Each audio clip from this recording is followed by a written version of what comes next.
If you're taking the LSAT in just 1 month, it's time to buckle down and get to work.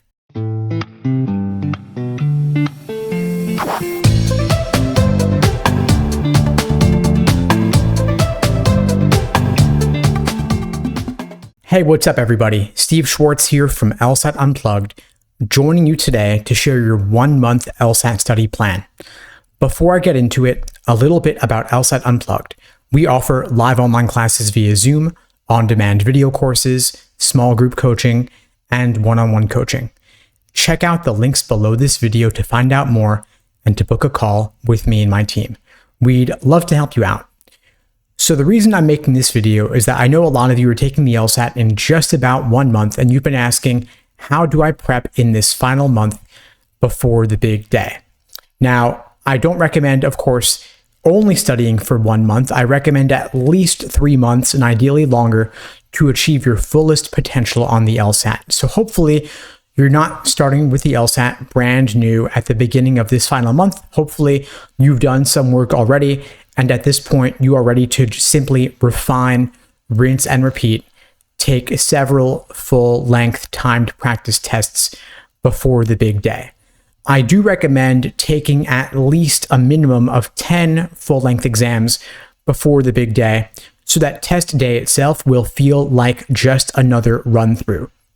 If you're working full-time, or you're in school, or you have family obligations, I would recommend for this final month just taking one timed exam and reviewing it in depth, maybe drilling some weak areas on the side, and that's it.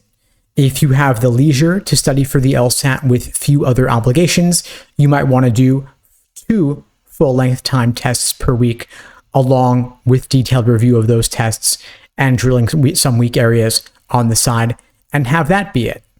So if you are entering this final month having done no practice tests yet, hopefully you're in the position where you can study for the LSAT full-time and do 2 exams a week. Otherwise, you might not be able to hit that benchmark of doing 10 full-length exams before the big day. However many tests you're able to do make sure you take them under realistic, real-world test day-like conditions, meaning you're strictly timing them. You only have 1 break in the middle between sections 2 and 3. You're not checking your phone or going to the bathroom while the clock is running. You're making them realistic as much as possible so that you're not getting an inflated sense of where you truly stand. Hopefully, of course, you're hitting your goal scores on those last couple of tests before the actual test day itself. Otherwise, you might want to consider pushing back your test until you're at or around your goal score prior to going in.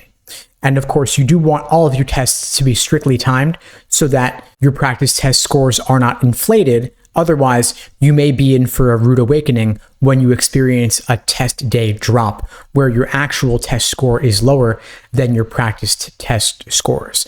So hopefully, again, you're able to take at least 10 full-length timed exams in total before the big day. You're strictly timing them so that you have a realistic indication of where you're likely to score on the big day itself. One other thing I should mention is that ideally you're taking these practice tests using LSAC's Law Hub platform, which is the only way to take your practice tests in a system that looks and feels exactly like the real thing itself. No private prep companies are even allowed to make their platforms look identical to the Law Hub platform, which is the one you'll be using with Prometric on the actual day of the test. Now, if you're close to your goal scores, but you're not quite there before the actual exam, it's okay. Of course, you can still go ahead and take the official LSAT, but you may want to register for a backup test just in case anything goes wrong on test day itself, or just in case you don't hit your goal score on test day itself. I often recommend that you register for another backup test just to give you some peace of mind going into your test, just so that the one that you're taking in that moment is not the end-all be-all. Not everything is relying on just that one exam. Know that you have backups, that you can retake the LSAT, and that law schools do not care how many times you take it. They simply care about your highest score. They have no incentive to care about how many times you took it or about your average score, because that is not what gets reported to the American Bar Association, and that's not what gets reported to US News. Law schools simply care about your highest LSAT score on record. So of course, give it your all over this final month. Hopefully this is it for you and you'll be done with the LSAT at the end of the month. But if you do have to retake, it's okay. Don't stress. You will get your goal score in the end, even if you do have to retake it. And again, if you are looking for help in this final month, there are a variety of ways I can support you. Again, check out the links below this video to find out more. And if you found this video helpful, please do me a favor and share it with someone who needs to see it. I don't do any advertising for this channel. I just rely on word of mouth to help get the word out. So if you know anyone else studying for the LSAT in this final month, if you know anyone else who's stressing about how to prep, what to do, or they're getting stressed because they're worried that it's all riding on this one's test, let them know, hey, don't worry, you can retake, it's okay. Just by sharing this link with them, it really does make a difference. And in the meantime, I'll wish you all the best and take care.